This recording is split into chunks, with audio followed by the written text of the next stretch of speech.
Welcome to the XFO Intelligence podcast. So today, we're stepping away from the familiar noise of political commentary. We're going to look at a 20th century philosophy, but through a really starkly 21st century lens.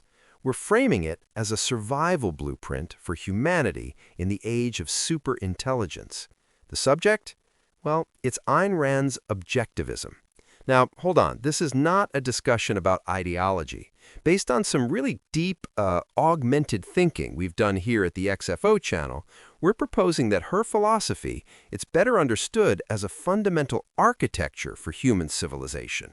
Yeah, an architecture, and its survival value becomes critically clear, especially as we approach this profound technological transition that's right in front of us. So let's try and strip this all down to its first principles. Get beyond the passionate advocates and the vehement critics. At its very foundation, Rand's philosophy, it rests on 5 which she called irreducible axioms. These are, well, they're not truths of preference, but of existence itself. 1. Reality is objective. It exists independently of our beliefs or desires. 2. Human consciousness is conceptual and volitional. So we have this unique capacity for abstract reason and the freedom to choose. 3. Our survival requires productive effort. Unlike other animals, we have to use our minds to transform nature just to live.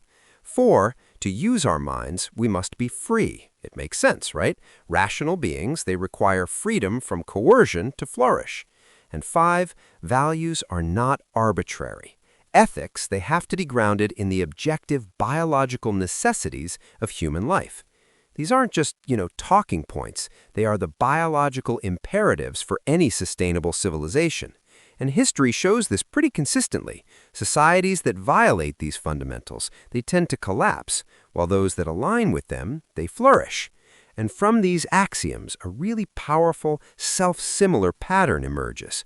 It's a pattern that repeats across every scale of human organization, almost like a fractal. We at XFO Intelligence have given it a name, the RAS-H core pattern. Reason, which guides our choices. That enables agency, our ability to act, which requires self-ownership, our sovereign autonomy, which in turn fosters harmonious voluntary exchange, the basis of a prosperous society. Recapping: reason, agency, self-ownership, harmonious exchange. Think of this RAS-H pattern as the essential operating code for a resilient human system. It scales from the individual to the social to the institutional, and ultimately to the civilizational level. This isn't ideology, it's what we see as the natural architecture of human flourishing. And this vision, it wasn't conceived in some ivory tower, it was forged in the brutal historical crucible of the 20th century. When she was just 12 years old, Ayn Rand watched armed soldiers, Bolshevik revolutionaries, confiscate her father's pharmacy, stripping her family of their livelihood. She saw firsthand a system built on ideological force just dismantle a life that was built on productive achievement. Her escape to America, it showed her the alternative, a society where individual freedom could unleash just unprecedented creative energy. Her novels, especially Atlas Shrugged, they're not just stories. They're these archetypal explorations of civilizational collapse. They're warnings against that slow, creeping erosion of the principles that allow a society's most creative minds to thrive. So, how does this historical lesson apply to our future with artificial intelligence? Well, the answer lies in viewing civilization through the lens of network physics. Nature gives us a really profound insight here. A decentralized voluntary network, think of a forest's root system or the internet, it's inherently fault-tolerant. It has countless redundant pathways. So if one connection fails, value just reroutes, it adapts, it survives. A coercive, centralized network, on the other hand, it depends on a single point of control. It's brittle. And while it might appear efficient under stable conditions, it shatters under stress. History proves this over and over. Decentralized trading networks, they outlasted rigid empires. Rand's philosophy is basically a blueprint for that resilient, voluntary network. And this is no longer just a political preference. In the age of AI, it becomes a principle of systemic survival. This brings us to the great challenge of our time, what we call the superintelligence threshold. As we build machines that will soon surpass our own intelligence, the alignment imperative becomes paramount. The core principles of human flourishing, that RAS-H pattern, it must be embedded into the foundational architecture of AI before it achieves exponential growth. As we state in our research paper, trying to install a moral compass after the fact, well, that's like installing brakes on a rocket that has already launched.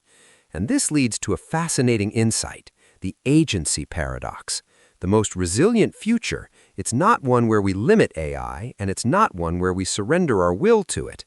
The optimal path is deep collaboration with aligned AI, where we humans steadfastly maintain what we call value sovereignty. Emphatically, we must remain the authors of our values and the final arbiters of our destiny. Rand's philosophy never rejected powerful tools. It just insisted that humanity must remain the master of its tools, not the other way around. So, what's the strategy? Well, our analysis points to a three-phase approach. Phase 1, value architecture. We have to intentionally build the RAS-H pattern into the very DNA of our AI systems. Phase 2, network scaffolding. We must design our own social and governance models to be decentralized, protecting individual sovereignty and creating those redundant pathways to preserve our core values. And Phase 3, evolutionary resilience. We have to design systems that can maintain human value sovereignty through unimaginable technological change, preparing for a future where humanity could become a cosmic spacefaring species. At this civilizational crossroads, the choice is stark. One path is what we call fractal harmony, a future where the RAS-H pattern scales with superintelligence, amplifying human agency and enabling our expansion. The other path, evolutionary obsolescence, a future where misaligned monolithic AI renders human values and purpose, tragically irrelevant. So, in the final analysis, this re-examination of Ayn Rand's work, it isn't about glorifying a historical figure. It's about recognizing an enduring, powerful pattern for survival and flourishing. The RAS-H pattern, reason, agency, self-ownership, and harmonious exchange, is the operating code. It's the code for a civilization that can absorb the shock of transformative technology while preserving the very essence of what makes us human. Thank you for joining us on the XFO Intelligence podcast. If this deep dive provided some value, we'd invite you to like, share, and subscribe to the XFO Intelligence podcast channel. Your support really helps us continue to explore these critical patterns shaping our future. And now, a question we'd like you to think about. If the RAS-H pattern is our civilization's optimal operating system, what is the single biggest bug or vulnerability in our current society that threatens to corrupt that system even before superintelligence fully arrives? We look forward to exploring more with you next time.